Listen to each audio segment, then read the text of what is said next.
किष्किंधाकांड। राम हनुमान भेंट। कमल, उत्पल तथा मत्स्यों से परिपूर्ण पंपा सरोवर के पास पहुंचने पर वहां के रमणीय दृश्यों को देखकर राम को फिर सीता का स्मरण हो आया और वे पुनः विलाप करने लगे। उन्होंने लक्ष्मण से कहा, हे सौमित्र, इस पंपा सरोवर का जल वैदुर्यमणि के समान स्वच्छ एवं श्याम है। इसमें खिले हुए कमल पुष्प और क्रीड़ा करते हुए जल पक्षी कैसे सुशोभित हो रहे हैं। चैत्र माह ने वृक्षों को पल्लवित कर फूलों और फलों से समृद्ध कर दिया है। चारों ओर मनोहर सुगंध बिखर रही है। यदि आज सीता भी अपने साथ होती तो इस दृश्य को देखकर उसका हृदय कितना प्रफुल्लित होता। ऐसा प्रतीत होता है कि वसंत रूपी अग्नि मुझे जलाकर भस्म कर देगी। हाँ सीते, तुम न जाने किस दशा में रो रो कर अपना समय बिता रही होगी। मैं कितना अभागा हूं कि तुम्हें अपने साथ वन में ले आया, परंतु तुम्हारी रक्षा न कर सका। हाँ, पर्वत शिखरों पर नृत्य करते हुए मोरों के साथ कामातुर हुई मोरनियां कैसा नृत्य कर रही हैं।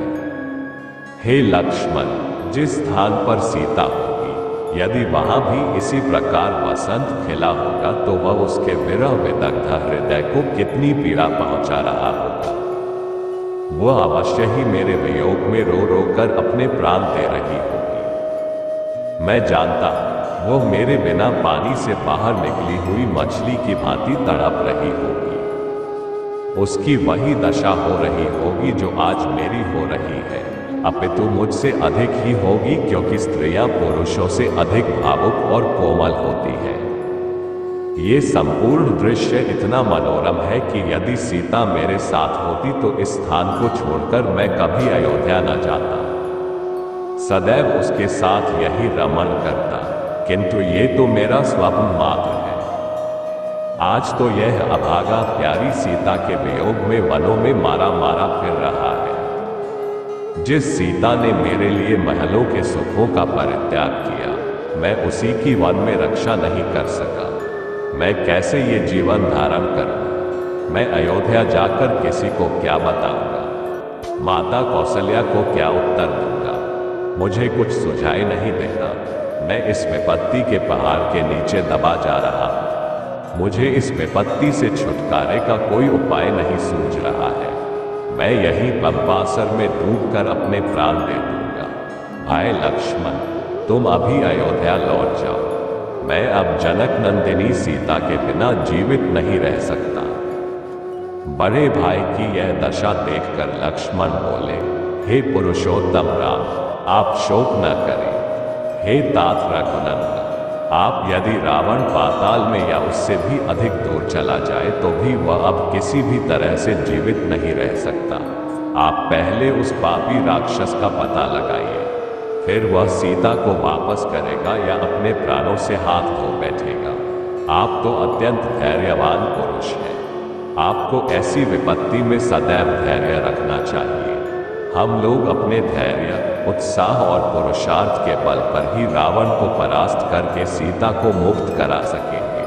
आप धैर्य धारण करें। लक्ष्मण के इस प्रकार से समझाने पर अत्यंत संतप्त राम ने शोक और मोह का परित्याग करके धैर्य धारण किया। वे पंपा सरोवर को लांघ कर आगे बढ़े। चलते चलते जब वे ऋषमुख पर्वत के निकट पहुंचे तो अपने साथियों के साथ उस पर्वत पर विचरण करने वाले बलवान वानरराज सुग्रीव ने इन दोनों तेजस्वी युवकों को देखा। इन्हें देखकर सुग्रीव के मन में शंका हुई और उन्होंने अपने मंत्रियों से कहा, निश्चय ही वाली ने इन दोनों धनुर्धारी वीरों को छद्मवेश में भेजा है। भयभीत होकर सुग्रीव अपने मंत्रियों के साथ ऋषमुख पर्वत के शिखर चले गए। सुग्रीव को इस प्रकार चिंतित देखकर वापटु हनुमान बोले, हे वानराधिपते, वाली तो शापवश यहाँ आ ही नहीं सकता। आप सहसा ऐसे चिंतित क्यों हो रहे हैं? हनुमान के प्रश्न को सुनकर सुग्रीव बोले, मुझे ऐसा प्रतीत होता है कि ये दोनों पुरुष वाली के भेजे हुए गुप्तचर हैं और तपस्वियों का भेष धारण करके हमारी खोज में आए हैं। हमें इनकी ओर से निश्चिंत नहीं होना चाहिए। हनुमान, तुम वेश बदल कर इनके पास जाओ और इनका संपूर्ण भेद ज्ञात करो। यदि मेरा संदेह ठीक हो तो शीघ्र इस विषय में कुछ करना। सुग्रीव का निर्देश पाकर हनुमान भिक्षु का भेष धारण कर राम लक्ष्मण के पास पहुंचे। उन दोनों को प्रणाम करके वे अत्यंत विनीत एवं मृदु वाणी में बोले, हे वीरों, आप दोनों सत्य पराक्रमी एवं देवताओं के समान प्रभावशाली जान पड़ते हैं। आप लोग इस वन्य प्रदेश में किस लिए आए हैं? आपके अंगों की कांति सुवर्ण के समान प्रकाशित हो रही है। आपकी विशाल भुजाओं और वीर वेश को देखकर ऐसा प्रतीत होता है कि आप इंद्र को भी परास्त करने की क्षमता रखते हैं, परंतु फिर भी आपका मुखमंडल कुम्हलाया हुआ है और आप ठंडी सांसें भर रहे हैं। इसका क्या कारण है?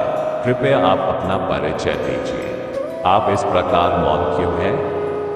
यहाँ पर्वत पर वानर श्रेष्ठ सुग्रीव रहते हैं। उनके भाई बाली ने उन्हें घर से निकाल दिया है। वानर शिरोमणि सुग्रीव आप दोनों से मित्रता करना चाहते हैं। उन्हीं की आज्ञा से मैं आपका परिचय प्राप्त करने के लिए यहाँ आया हूँ। मैं वायु देवता का पुत्र हूँ और मेरा नाम हनुमान है। मैं भी वानर जाति का हूँ। अब आप कृपया अपना परिचय दीजिए। मैं सुग्रीव का मंत्री हूँ और इच्छानुकूल वेश बदलने की क्षमता रखता हूँ। मैंने आपको सब कुछ बता दिया है। आशा है आप भी अपना परिचय देकर मुझे कृतार्थ करेंगे और वन में पधारने का कारण बताएंगे।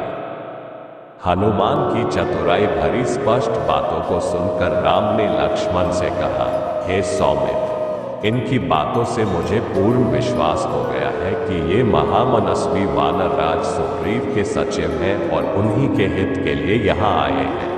इसलिए तुम निर्भय होकर इन्हें सब कुछ बता दो। राम की आज्ञा पाकर लक्ष्मण हनुमान से बोले, हे वानर श्रेष्ठ, सुग्रीव के गुणों से हम परिचित हो चुके हैं। हम उन्हें ही खोजते हुए यहाँ तक आए हैं। आप सुग्रीव के कथनानुसार जब मैत्री की बात चला रहे हैं वह हमें स्वीकार है। हम अयोध्यापति महाराज दशरथ के पुत्र हैं। ये श्री रामचंद्र जी उनके ज्येष्ठ पुत्र और मैं इनका छोटा भाई लक्ष्मण हूँ। 14 वर्ष का वनवास पाकर ये वन में रहने के लिए अपनी धर्मपत्नी सीता और मेरे साथ आए थे। रावण ने सीता जी का हरण कर लिया है, इसी विचार से कि संभवतः वे हमारी सहायता कर सके हम लोग महाराज सुग्रीव के पास आए हैं। हे वानर राज, जिस चक्रवर्ती सम्राट दशरथ के चरणों में संपूर्ण भूमंडल के राजा महाराजा सिर झुकाते थे और उनके शरणागत होते थे, उन्हीं महाराज के ज्येष्ठ पुत्र आज समय के फेर से सुग्रीव की शरण में आए हैं, ताकि महाराज सुग्रीव अपने दलबल सहित इनकी सहायता करें। इतना कहते हुए लक्ष्मण का कंठ अवरुद्ध हो गया। लक्ष्मण के वचन सुनकर हनुमान बोले, हे लक्ष्मण, आप लोगों के आगमन से आज हमारा देश पवित्र हुआ। हम लोग आपके दर्शनों से कृतार्थ हुए। जिस प्रकार आप लोग विपत्ति में हैं, उसी प्रकार सुग्रीव पर भी विपत्ति की घटाएं छाई हुई है। बाली ने उनकी पत्नी का हरण कर लिया है तथा उन्हें राज्य से निकाल दिया है। इसीलिए वे इस पर्वत पर निर्जन स्थान में निवास करते हैं। फिर भी मैं आपको विश्वास दिलाता हूँ कि वे सब प्रकार से आपकी सहायता करेंगे। इतना कहकर हनुमान बड़े आदर से रामचंद्र और लक्ष्मण को सुग्रीव के पास ले गए।